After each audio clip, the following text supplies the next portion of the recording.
पिछली कक्षा में बीए पार्ट सेकेंड ईयर की आपकी कक्षा थी और उसमें हमने पढ़ा था कि ब्रिटेन का जो संविधान है वो आपका पूरा हो गया था।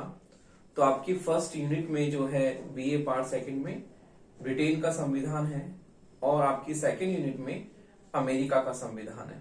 तो पिछली कक्षा में हमने आपका बीए पार्ट सेकेंड ईयर की कक्षा में आपका फर्स्ट पेपर जो है प्रमुख राज्य व्यवस्थाएं सेलेक्टेड पॉलिटिकल सिस्टम आपका फर्स्ट पेपर है बीए सेकेंड ईयर में, और इसमें आपका जो ब्रिटेन का संविधान वो पूरा हो गया था और हमने उसमें किस प्रकार से ब्रिटिश सम्राट की शक्तियां, कार्य, राजपथ के बारे में पढ़ा था, प्रधानमंत्री है उसकी शक्तियां, कार्य, संसद के बारे में पढ़ा था, संसद के कार्य, संसद की शक्तियां, लॉर्ड सभा, कॉमन सभा, और फिर हमने जो है ब्रिटेन में राजनीतिक दलों का क्या महत्व है और उसमें किस प्रकार से राजनीतिक दल जो है अपना महत्वपूर्ण स्थान रखते हैं।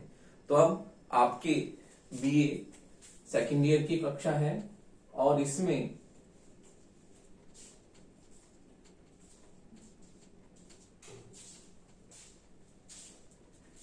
आपका सेकेंड यूनिट जो है उसमें है अमेरिका का संविधान। तो देखिए अमेरिका का संविधान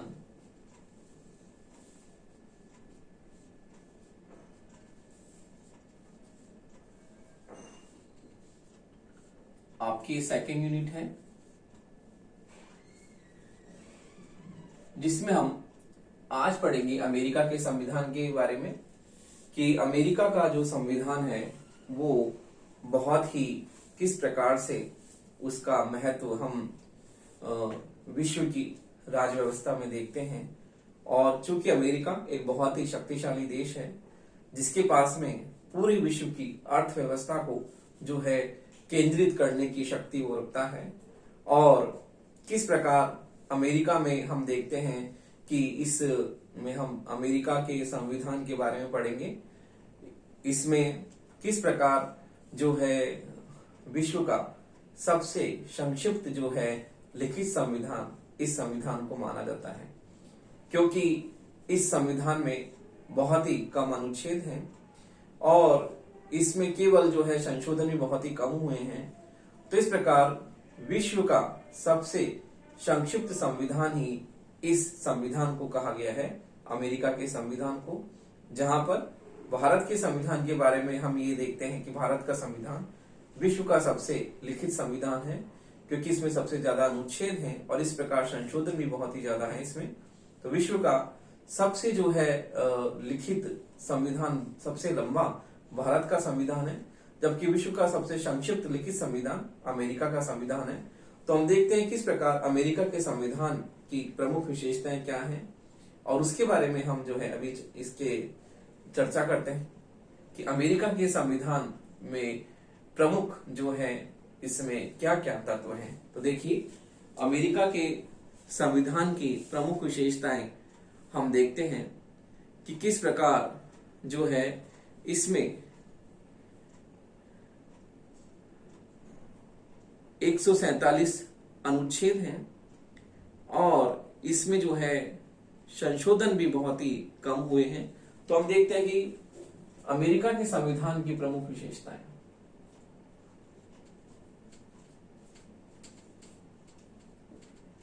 अमेरिका के संविधान की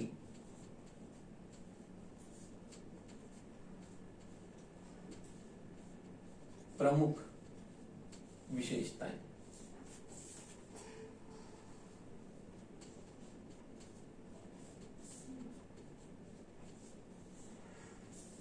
तो देखिए अमेरिका के संविधान की प्रमुख विशेषताएं क्या हैं वो हम देखते हैं।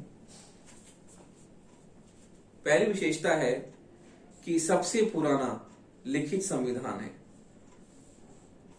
तो देखिए सबसे पुराना लिखित संविधान,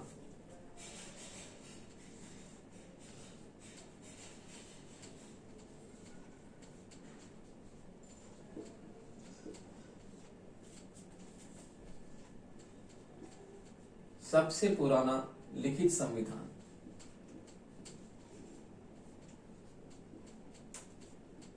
तो देखिए, अमेरिका का संविधान विश्व का सबसे पुराना लिखित संविधान है। 1789 में ही इसे लागू किया गया था और इस प्रकार जो है हम देखते हैं कि उस समय लिखित संविधान की कोई परंपरा भी नहीं थी और किस प्रकार जो है ये लिखित संविधान उस समय से लेकर आज तक जो है महत्वपूर्ण रूप से जो है कार्य कर रहा है। तो हम देखते हैं कि अमेरिका के संविधान जो है विश्व का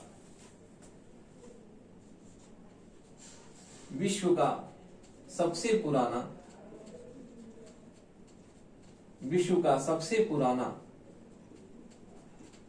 लिखित संविधान है। विश्व का सबसे पुराना लिखित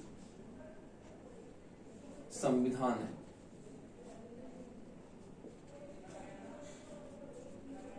पुराना लिखित संविधान है।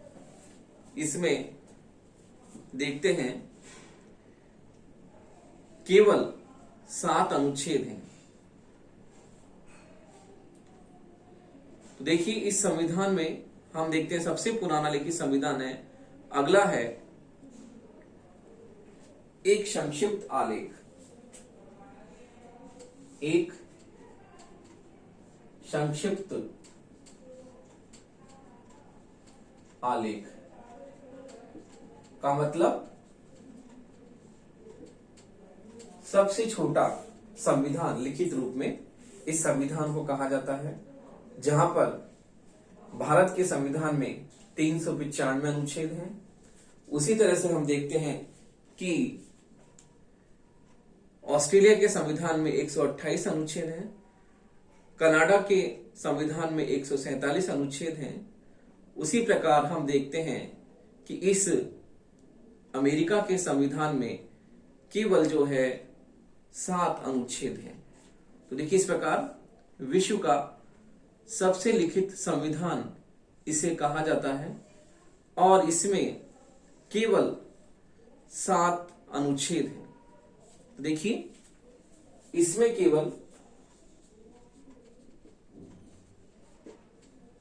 केवल 7 अनुच्छेद हैं।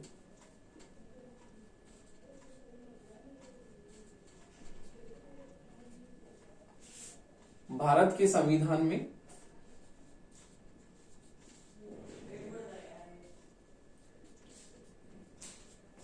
भारत के संविधान में 395 अनुच्छेद हैं।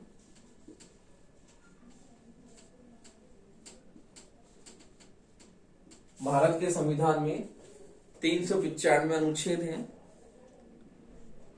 कनाडा में 147 हैं। कनाडा में 147 अनुच्छेद हैं। दक्षिण अफ्रीका में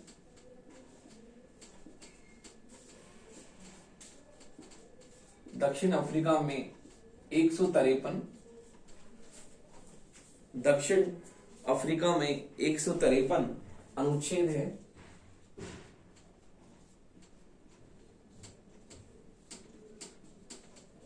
तो इस प्रकार हम देखते हैं कि विश्व का सबसे लिखित छोटा संविधान ये है, जिसमें केवल हम देखते हैं कि भारत के संविधान में 395 अनुच्छेद हैं, कनाडा में 147 अनुच्छेद हैं, दक्षिण अफ्रीका में 153 अनुच्छेद हैं, जबकि अमेरिका के संविधान में हम देखते हैं केवल 7 अनुच्छेद हैं। इस प्रकार इसको विश्व का सबसे छोटा लिखित संविधान माना जाता है कि केवल इसमें 7 अनुच्छेद ही संविधान में है। अब हम अगली विशेषता देखते हैं। इसमें अगली विशेषता है कि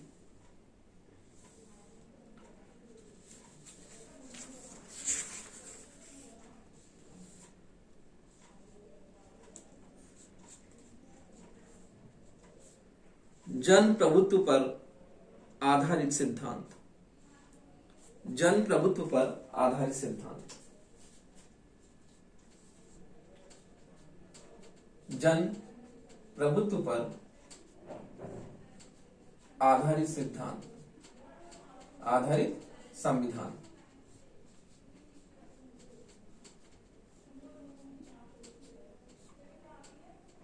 जन प्रभुत्व पर आधारित सिद्धांत। हम देखते हैं कि अमेरिका का संविधान जो है जन प्रभुत्व पर आधारित है। कहने का तात्पर्य है कि जनता अपने प्रतिनिधियों को चुनती है और चुनकर ही वो क्या करते हैं, सरकार का निर्माण करते हैं।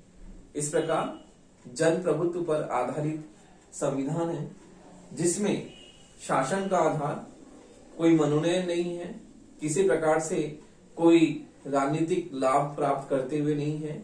इसमें हम देखते हैं कि जनता जो होती है चुनकर सरकार बनाती है। इस प्रकार जनता अपने प्रतिनिधियों को चुनावों के द्वारा चुनती है और चुनने के बाद में वो जनप्रतिनिधि सरकार बनाते हैं। इसलिए जन प्रभुत्व पर आधारित संविधान ये है। अगला है, हम देखते हैं संविधान की सर्वोच्चता। तो देखिए, संविधान की सर्वोच्चता की बात हम देखते हैं। उससे पहले हम देखते हैं कि जन प्रभुत्व सत्ता जनता में निवास करती है और सत्ता क्या है, सत्ता का स्रोत जनता है और जनता ही सत्ता का निर्माण करती है। इसी प्रकार से अमेरिका में जनता को संविधान को समाप्त करने का अधिकार भी है।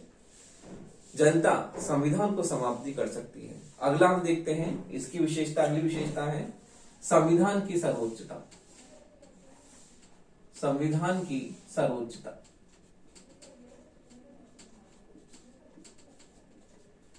संविधान की सर्वोच्चता। तो देखिए, अमेरिका का संविधान सर्वोच्च है और इसकी सर्वोच्चता हम देखते हैं कि इसके अनुसार बनाए गए सभी कानून जो हैं बहुत ही महत्वपूर्ण है और देश का जो है सर्वोच्च कानून होगा। तो देखिए, इसके अनुसार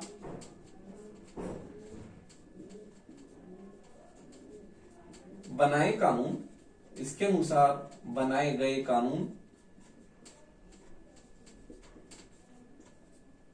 सर्वोच्च होंगे, सर्वोच्च होंगे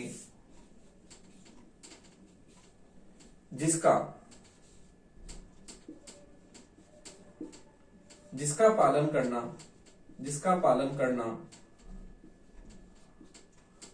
सभी के लिए अनिवार्य होगा। जिसका पालन करना सभी के लिए अनिवार्य होगा। तो देखिए, इस प्रकार हम देखते हैं कि संविधान सर्वोच्च है और इसके अनुसार बनाए गए कानून सर्वोच्च हैं। तो संविधान में सभी कानूनों का वर्णन लिखित रूप में होता है और ये संविधान में निहित होता है कि कौन से शासन के अंग हैं और शासन के जो कार्य, जो भी शक्तियां हैं वो संविधान में लिखी होती हैं। तो इस प्रकार हम देखते हैं कि संविधान सर्वोच्च है और जिसकी आज्ञा का पालन करना सभी के लिए अनिवार्य है। संविधान से ऊपर कोई भी नहीं है। जो सर्वोच्च न्यायालय के न्यायाधीश हैं वो भी संविधान की आज्ञा का पालन करेंगे और उसी के अनुरूप कार्य करेंगे, क्योंकि उनकी जो भी कार्य और शक्तियां होती हैं वो संविधान में लिखित रूप में होती हैं। इस प्रकार से संविधान जो है वो सर्वोच्च है। अब हम देखते हैं, अगली विशेषता है कि इसमें जो है संविधान की सर्वोच्चता के साथ साथ में इस बार एक और चीज देखते हैं, न्यायिक पुनरावलोकन। यहां न्यायिक पुनरावलोकन की व्यवस्था भी है। यह न्यायिक पुनरावलोकन की व्यवस्था भी संविधान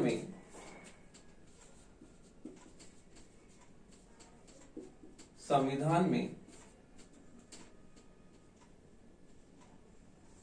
है। न्यायिक पुनरावलोकन संविधान में लिखित रूप में है और जिसमें जो है न्यायिक पुनरावलोकन के द्वारा न्यायालय जो है अपने जो कानून बनाते हैं उसमें जो है हम पुनरावलोकन कर सकते हैं। तो इस प्रकार हम देखते हैं कि न्यायिक पुनरावलोकन की व्यवस्था यहाँ पर है और इसमें असंवैधानिक कानूनों का जो है न्यायपालिका असंवैधानिक कानूनों का न्यायिक पुनरीक्षण किया जा सकता है। तो देखिए, न्यायिक पुनरावलोकन की व्यवस्था है जिसमें संवैधानिक कानूनों को जो है रद्द करके, जो भी कानून असंवैधानिक हैं उन कानूनों को रद्द किया जा सकता है। न्यायपालिका के पास में शक्ति है कि वो बने हुए कानूनों को रद्द कर दे। तो इस प्रकार न्यायिक पुनरावलोकन की व्यवस्था हमें अमेरिका के संविधान में स्पष्ट रूप से दिखाई देती है। अगला है प्रजातांत्रिक गणराज्य। अगला है लोकतांत्रिक गणराज्य। लोकतांत्रिक गणराज्य। तो हम देखते हैं कि अमेरिका के संविधान की प्रमुख विशेषता लोकतांत्रिक गणराज्य है। यहां पे राज्य का अध्यक्ष जो है, राज्य का अध्यक्ष वंशानुगत न होकर, राज्य का अध्यक्ष वंशानुगत न होकर, राज्य का अध्यक्ष जो है वो वंशानुगत न होकर निर्वाचित होता है। वंशानुगत न होकर निर्वाचित होता है। राज्य का अध्यक्ष वंशानुगत न होकर निर्वाचित होता है।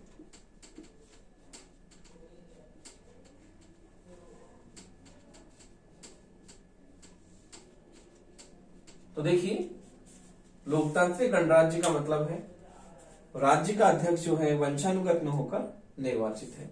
इसमें हम देखते हैं कि राज्य का जो अध्यक्ष है वो सर्वोच्च उसका पद है, लेकिन उसके बाद में भी जिस प्रकार से ब्रिटेन में हम देखते हैं कि जो सम्राट है वो वंशानुगत उसका आधार है, लेकिन वहां पर भी प्रधानमंत्री जो है निर्वाचित हम देखते हैं। हमने पढ़ा है ब्रिटेन का संविधान, प्रधानमंत्री निर्वाचित होकर ही अपना जो है पद संभालता है। अमेरिका में लेकिन हम देखते हैं कि राज्य का अध्यक्ष वंशानुगत न होकर निर्वाचित होता है। अभी अभी अमेरिका में जो है राष्ट्रपति के निर्वाचन हमने देखा, और किस प्रकार से जो है अमेरिका में जो है तख्ता पलट हमने देखा। चुनावों के द्वारा अमेरिका में जो है राष्ट्रपति किस प्रकार से जो है परिवर्तित हुआ, तो हमने ये देखा। तो हम देखते हैं कि राज्य का अध्यक्ष वंशानुगत न होकर निर्वाचित होता है, जिसमें चुनाव के द्वारा ही जो है वो अपने पद को प्राप्त करता है। अगला है संघात्मक शासन व्यवस्था। अगला है संघात्मक शासन व्यवस्था। इसे हम ऊपर ही लेते हैं।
देखिए, अगली विशेषता है संघात्मक शासन व्यवस्था।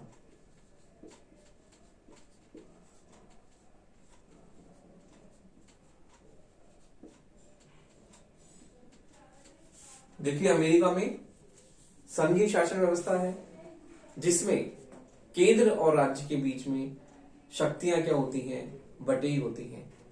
तो पहले आपने पढ़ा होगा संघीय व्यवस्था के बारे में, नहीं तो आपके सिलेबस में है संघीय व्यवस्था। आपका जो सेकंड पेपर है भारतीय राजनीतिक व्यवस्था, उसमें संघीय व्यवस्था है, तो उसमें हम देखेंगे संघात्मक शासन व्यवस्था के बारे में। पूरा एक चैप्टर है, उसके बारे में और विस्तृत रूप से तब पढ़ेंगे। अभी हम देखते हैं संघीय शासन व्यवस्था क्या है। तो देखिए, संघीय शासन व्यवस्था में हम देखते हैं कि इसमें जो है केंद्र और राज्य के बीच में शक्तियां बटी होती हैं। तो अमेरिका में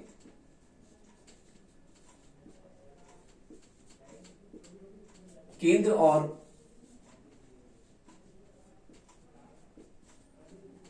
राज्य के बीच, केंद्र और राज्य के बीच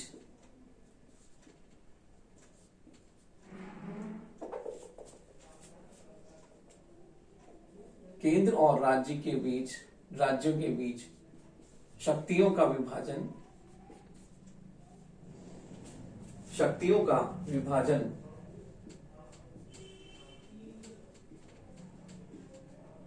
संविधान में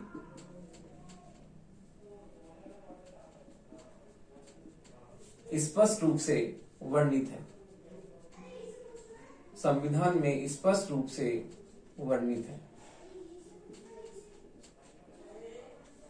देखिए, अमेरिका में केंद्र और राज्यों के बीच शक्तियों का विभाजन हम संविधान में स्पष्ट रूप से हम देखते हैं, लिखित रूप में है कि किस प्रकार से केंद्र की शक्तियां क्या है और राज्य की शक्तियां क्या है। तो देखिए, ब्रिटेन में हमने देखा एकात्मक शासन व्यवस्था है, जहां पर सारी शक्तियां केंद्र के पास में ही है और स्थानीय सरकारें भी काम करती है, लेकिन उतना उनको महत्व नहीं दिया जाता जितना संघीय शासन व्यवस्था में उनको महत्व दिया जाता है, कि वो अपना निर्णय लेने के लिए पूरी तरह से स्वतंत्र होती हैं और अपने स्तर पर वह निर्णय ले सकती हैं। तो संघीय शासन व्यवस्था में केंद्र और राज्यों के बीच शक्तियों का विभाजन स्पष्ट रूप से होता है। तो अमेरिका में संघीय शासन व्यवस्था है और हमने जो है हमारे संविधान में जो संघीय व्यवस्था का नमूना लिया है वो कनाडा से लिया है। और अमेरिका में संघीय व्यवस्था हम देखते हैं कि उसमें केंद्र और राज्यों के बीच में शक्तियों का विभाजन स्पष्ट रूप से संविधान में वर्णित है कि केंद्र की क्या शक्तियां हैं और राज्य की क्या शक्तियां। जिस प्रकार से भारत में 3 सूचियों के माध्यम से केंद्र सूची, राज्य सूची और समवर्ती सूची के माध्यम से शक्तियों का विभाजन संविधान में स्पष्ट रूप से वर्णित है, उसी प्रकार से अमेरिका में भी जो है केंद्र और राज्यों के बीच में शक्तियां संविधान में स्पष्ट रूप से लिखी हुई हैं। अगला हम देखते हैं कठोर संविधान। तो देखिए, कठोर संविधान अमेरिका की प्रमुख विशेषता है।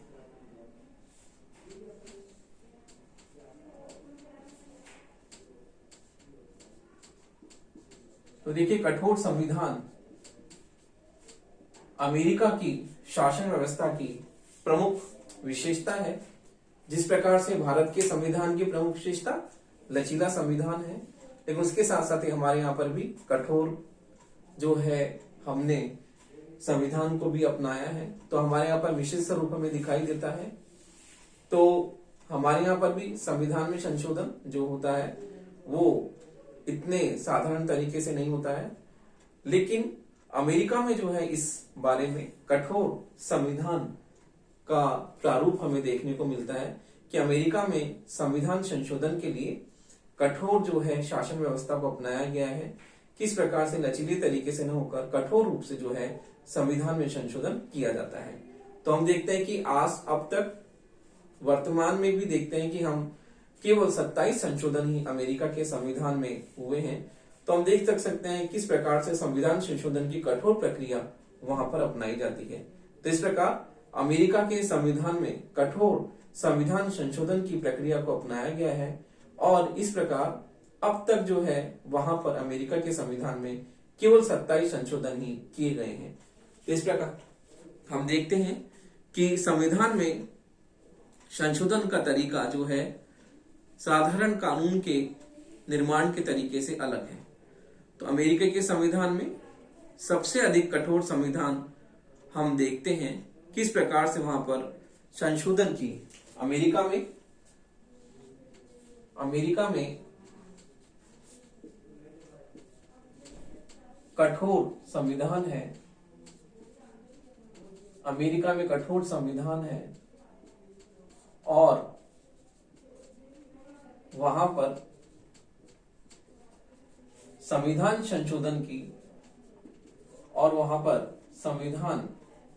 संशोधन की कठोर प्रक्रिया को अपनाया गया है। संविधान संशोधन की कठोर प्रक्रिया को अपनाया गया है।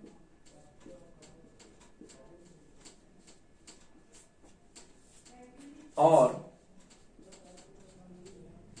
वहां पर अब तक संविधान में केवल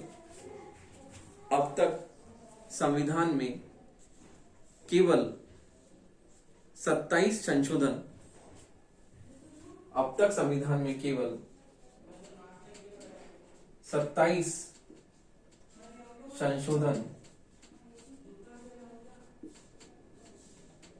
27 संशोधन ही किए गए हैं।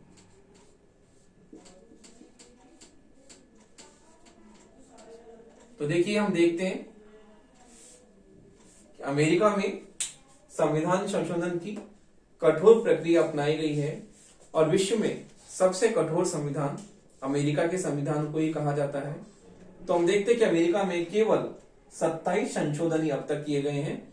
जब तक हम देखते हैं अमेरिका का जो संविधान का इतिहास हम उठाकर देखते हैं, 200 वर्षों से भी पुराना इतिहास अमेरिका का हमें है और इस 200 वर्षों के पुराने इतिहास में भी वहां पर केवल 27 संशोधन किए गए। तो इस प्रकार हम देखते हैं कि अमेरिका के जो है संविधान में कठोर संविधान संशोधन की प्रक्रिया को अपनाया गया है।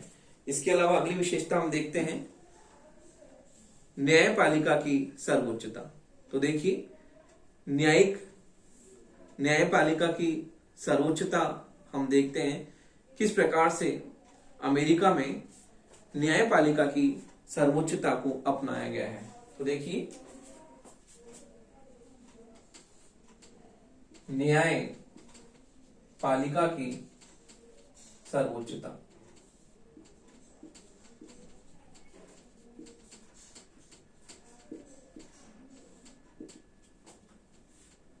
अमेरिका में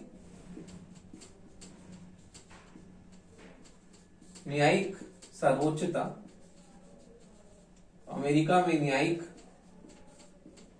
सर्वोच्चता का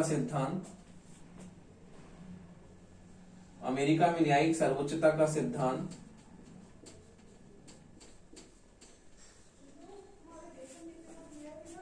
प्रतिपादित है।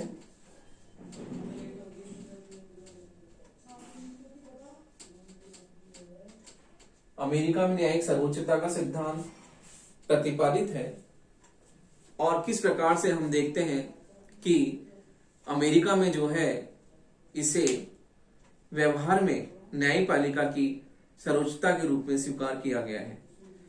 न्यायपालिका का अधिकार है कि यह संविधान की व्याख्या करे और उसकी रक्षा करे। तो देखिए, अमेरिका में जो है न्यायिक पुनरावलोकन का अधिकार भी दिया गया है और यह न्यायालय की दृष्टि में जो है उन कानूनों को अवैध घोषित करता है जो संविधान की भावना के विरुद्ध है, संविधान की भावना के विपरीत है। तो अमेरिका में न्यायिक पुनरावलोकन का सिद्धांत लागू है और न्यायिक पुनरावलोकन के सिद्धांत के द्वारा अमेरिका में जो भी कानून बनाए गए हैं वो असंवैधानिक हैं या संविधान की भावना के बिल्कुल विपरीत हैं। तो ऐसे कानूनों को न्यायपालिका जो है अवैध घोषित कर सकती है। तो इस प्रकार अमेरिका में न्यायपालिका की सर्वोच्चता हमें दिखाई देती है कि न्यायपालिका संविधान की रक्षक है और व्यक्ति के अधिकारों की सुरक्षा भी न्यायपालिका करती है। अगला पॉइंट हम देखते हैं विशेषता का क्या है। अगला है नागरिक सीमित शासन का सिद्धांत। तो देखिए, सीमित शासन का सिद्धांत दिया गया है अमेरिका में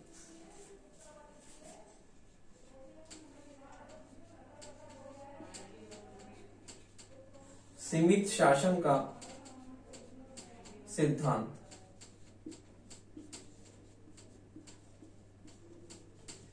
सीमित शासन का सिद्धांत हम देखते हैं कि अमेरिका में जो है वहां पर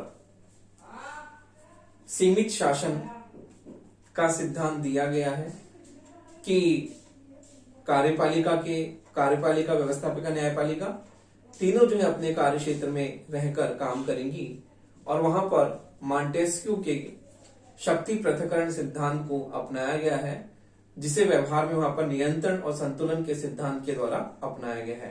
तो अमेरिका में शक्ति पृथक्करण का सिद्धांत लागू है, जिसे मॉन्टेस्क्यू ने दिया था। तो अमेरिका में मॉन्टेस्क्यू के शक्ति पृथक्करण सिद्धांत को अपनाया गया है और व्यवहार में उसे नियंत्रण एवं संतुलन के सिद्धांत के द्वारा वहां पर प्रयोग में लाया गया है। तो इस प्रकार कार्यपालिका, व्यवस्थापिका, न्यायपालिका तीनों अपने अपने कार्य क्षेत्र में रहकर कार्य करते हैं।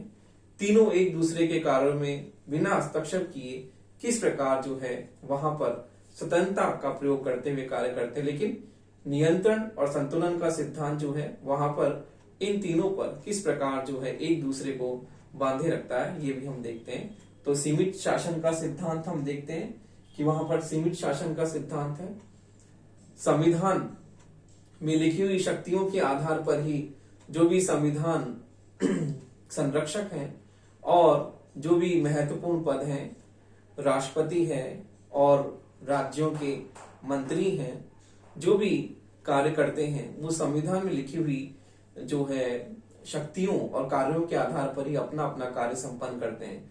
तो इस प्रकार हम देखते हैं कि अमेरिका में सीमित शासन का सिद्धांत है। शासन सीमित और मर्यादित रूप से ही शासन करता है, अनियंत्रित और अमर्यादित रूप में शासन नहीं करता है, क्योंकि वहां पर लोकतांत्रिक व्यवस्था को अपनाया गया है और लोकतांत्रिक व्यवस्था के कारण हम देखते हैं कि अमेरिका में सीमित शासन का सिद्धांत जो है हमें दिखाई देता है। इस प्रकार हम देखते हैं कि अमेरिका में संविधान की सर्वोच्चता है, न्यायपालिका की सर्वोच्चता है, शक्ति पृथक्करण का सिद्धांत है, मौलिक अधिकार की सुरक्षा हमें वहां पर दिखाई देती है।